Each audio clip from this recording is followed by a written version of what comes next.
One of the great things about electric cars is that you can basically top up every night, plug it in, and you leave with a full charge every day.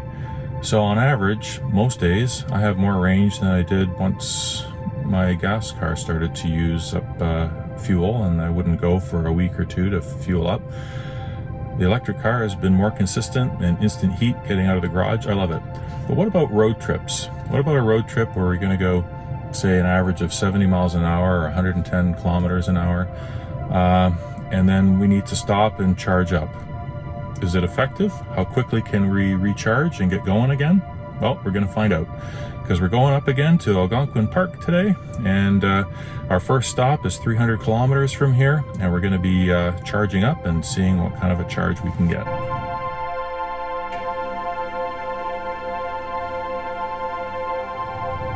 If we look here at a map of our superchargers around here, we're going to be going all the way up from the Niagara Peninsula up to Algonquin Park. And we're going to stop at this Huntsville supercharger right here. So we just tap that, we hit this, that's going to be our first stop. That way the car will automatically precondition for supercharging to get the battery the exact temperature that it needs to be to accept the best charge rate.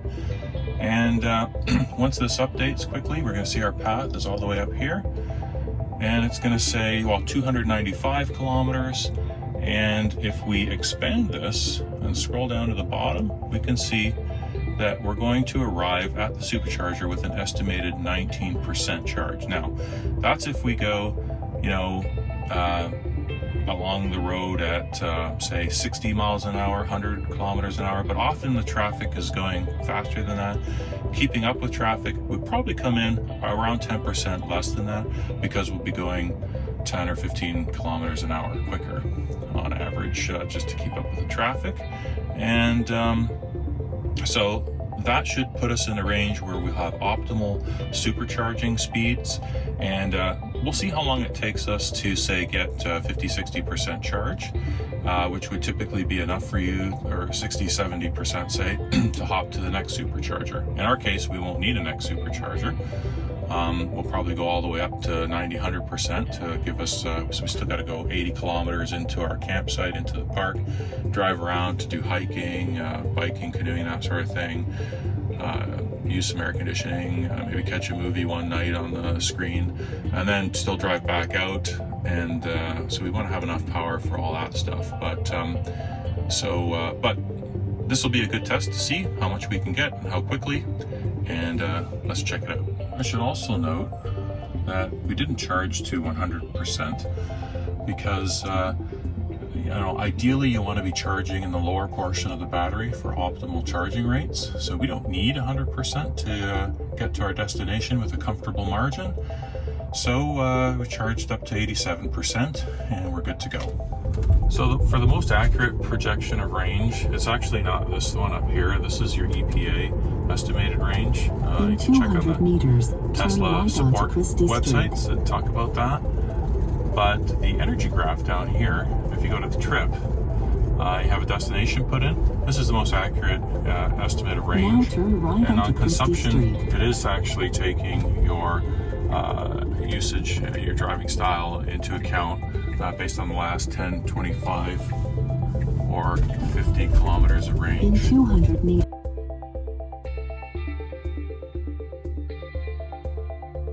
Okay, we've arrived at the Huntsville Supercharger with 11% left.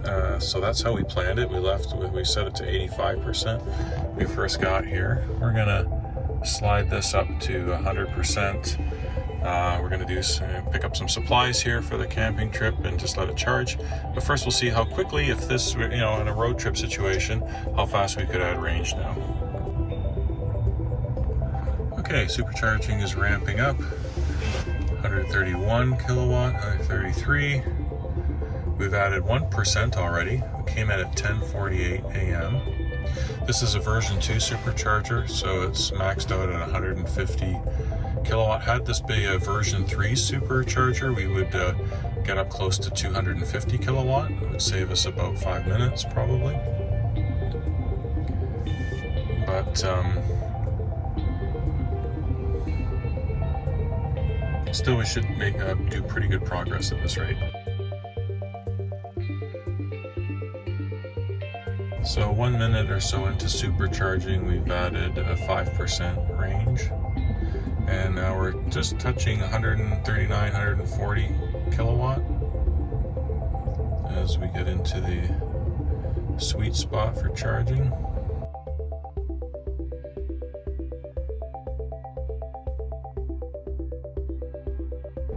Still climbing a little bit, 140 to 141. Adding 965 kilometers per hour. We've added 5 kilowatt hours in 2 minutes, and we've added 8% so far. Just review a few stats when we came in. You can see that our average energy was 168 watt hours per kilometer. Keeping with traffic, we're probably close to 70 miles an hour, 110, 115 plus kilometers per hour. If you stick to 60 kilometers per hour, or around 100 or 60 miles an hour, 100 kilometers an hour, typically that average energy consumption would be lower, be closer to 150, 155 probably, and you'd probably use about 10% less of the pack battery going over these 301 kilometers. Came in here, but just keeping pace with the traffic, used a bit more, and I see now we're charging at the 141 kilowatt. So we're still maxed out on the charge curve for this charger. We've got air conditioning running in the car.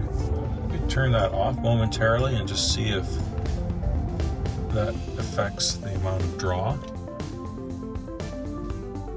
So we're at 141, 142, which is very close to the limit of this particular charging station. There's only one other car charging.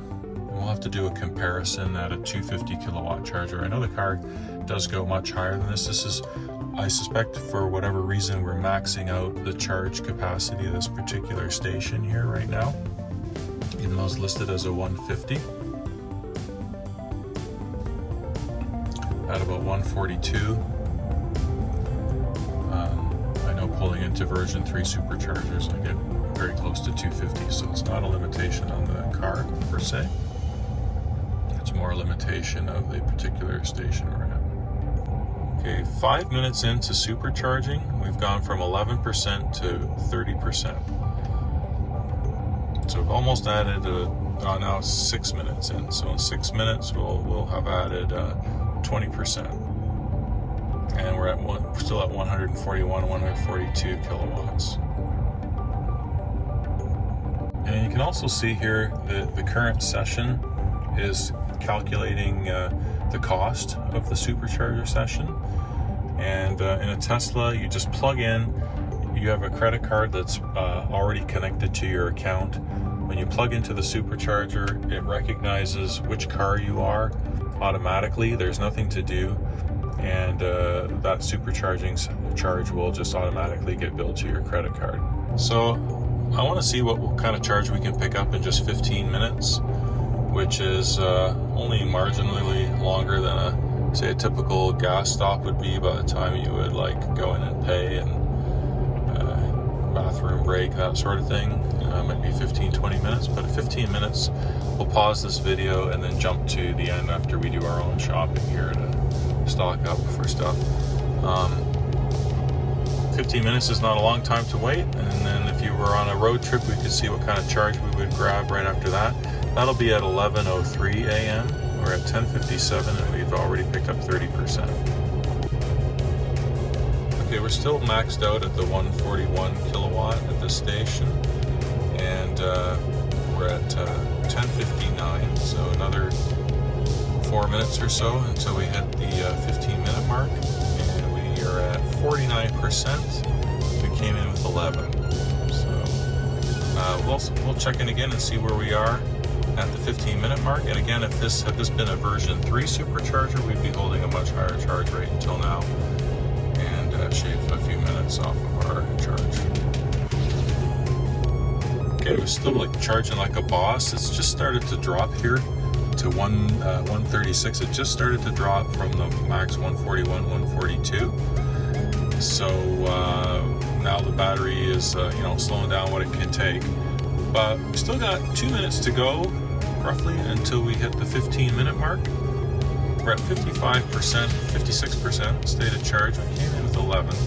So if we hit 61% by 10:03 before it hits 10:04, not exactly sure. We came in at 10:48, but was at 10:48 and 50 seconds. I'm not quite sure, or 30 seconds. So we'll give it till just before the 10:04 mark and see if we manage to pick up a 50% charge.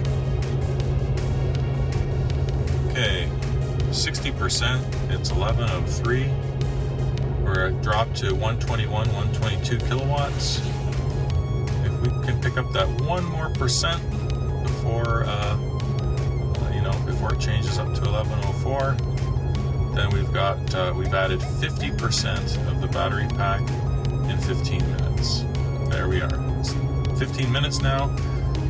It's 61%. We've added 50%. That's enough to go at these speeds, 200 to 250, depending what, 60 to 70 miles an hour will give you 200 to 250 kilometers of range, which is 100 to 115 to 120 kilometers an hour will give you 200 to 250 kilometers of range. That's enough to drive for another 2.5 hours to the next charging spot. So charging in the lower half of the battery is definitely the fastest way. 15 minutes is not a long stop to drive every 2.5 hours. We are starting to taper now. It wouldn't take us that much longer though to hit 70-80% and go again if you want to go and get like around 350, 400 kilometer range. Probably more like 350 at highway speeds, near 80%. Doesn't take all that much time. Okay, and when we hit 71%, we'll have added a 60% charge, which is enough to drive probably 250 to 300 kilometers at 100 to 110 kilometers per hour. And total charge is just approaching $20 Canadian for 250 to 300 kilometers range.